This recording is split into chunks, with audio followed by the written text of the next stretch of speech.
नाशिक जिल्ह्यात भोंदूगिरीच्या घटनांचे सत्र थांबायचं नाव घेत नाहीयेत. भोंदूबाबा अशोक खरात प्रकरण ताजे असतानाच आता निफाड तालुक्यातील धरणगाव येथील एका स्वयंघोषित बाबाचे संतापजनक कृत्य समोर आलं आहे. तर दुसरीकडे नाशिकमधील नामांकित आयटी कंपनीतील महिला कर्मचाऱ्यांचे लैंगिक शोषण आणि सक्तीच्या धर्मांतराचे प्रकरण आता अधिक गंभीर वळणावर आलं आहे.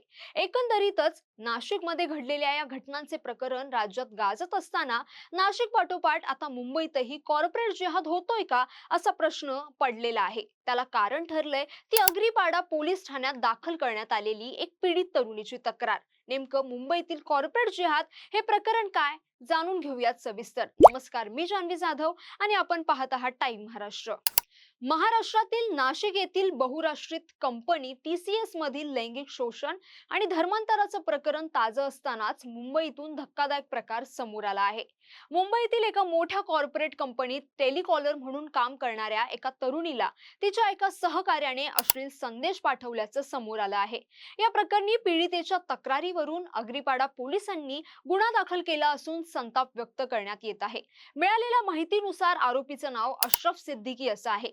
पीडित तरुणी आणि आरोपी हे दोघेही मुंबईतील एका खासगी कंपनीत टेलिकॉलर म्हणून काम करत होते.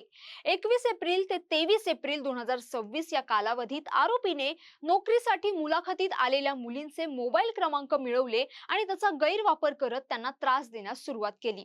आरोपी अशरफ सिद्दीकीने पीडित तरुणीला सतत फोन कॉल्स करून तसेच व्हॉट्सअपवर अश्लील शारीरिक संबंधाच्या मागणीचे मेसेज, फोटो आणि व्हिडिओ पाठवले. धक्कादायक बाब म्हणजे आरोपीने मेसेजमध्ये मला हिंदू मुलीच आवडतात असं म्हणत तरुणीचा मानसिक छळ केला. एवढ्यावरच न थांबता त्याने तिचा पाठलाग केल्याची माहितीही समोर आली आहे. पीडितेच्या म्हणण्यानुसार आरोपीने मैत्रीच्या नावाखाली जवळीक वाढवण्याचा प्रयत्न केला. त्यानंतर लॉजवर भेटून शारीरिक संबंध ठेवण्याचा दबाव टाकल्याचा आरोप आहे.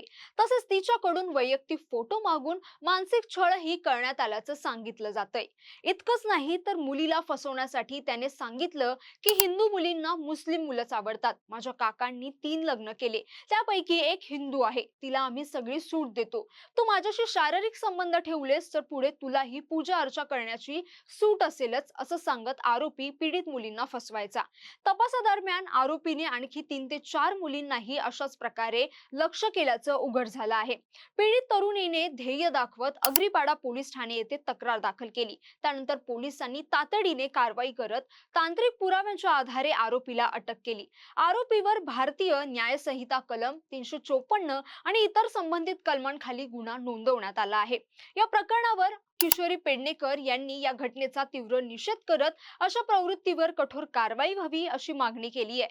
त्यांनी मुलींना न घाबरता पुढे येऊन तक्रार करण्याचं आवाहन केलं असून समाजानेही अशा गुन्ह्यांविरोधात ठाम भूमिका घ्यावी असं सांगितलंय. दरम्यान या प्रकरणाचा अधिक तपास सुरू असून आरोपीने आणखी किती मुलींना लक्ष्य केलं आहे याचा शोध घेतला जात आहे. मुंबईत वाढत्या अशा घटनांमुळे महिलांच्या सुरक्षिततेबाबत गंभीर चिंता व्यक्त केली जात आहे. या प्रकरणाचा सखोल तपास सध्या अग्रीपाडा पोलिसांकडून सुरू आहे. आरोपीने याआधी अशाच प्रकारे इतर तरुणींना लक्ष्य केलं आहे का, तसंच त्याने मिळवलेले मोबाईल क्रमांक कसे वापरले याचा तपास तांत्रिक पुराव्यांच्या आधारे केला जात आहे. पोलिसांकडून आरोपीच्या मोबाईल चॅट्स आणि कॉल्स डिटेल्सची कसून तपासणी केली जात असून आणखी पीडित मुली या पुढे येण्याची शक्यता व्यक्त केली जात आहे. दरम्यान या घटनेमुळे कॉर्पोरेट क्षेत्रातील महिलांच्या सुरक्षिततेचा मुद्दा पुन्हा एकदा ऐरणीवर आला आहे. कामाच्या ठिकाणी होणारा मानसिक आणि लैंगिक छळ रोखण्यासाठी कडक उपाययोजना आणि प्रभावी अंतर्गत तक्रार निवारण यंत्रणा आवश्यक असल्याची मागणी जोर धरत आहे. समाजातही अशा प्रकारच्या घटनांविरोधात कठोर भूमिका घेतली जावी अशी अपेक्षा व्यक्त केली जात आहे. तर तुम्हाला या संपूर्ण प्रकरणाबद्दल काय वाटतं? तुमचं मत आम्हाला नक्की कमेंट करून कळवा आणि अशाच प्रकारे टाइम महाराष्ट्राला फॉलो आणि चॅनलला सबस्क्राईब करायला विसरू नका.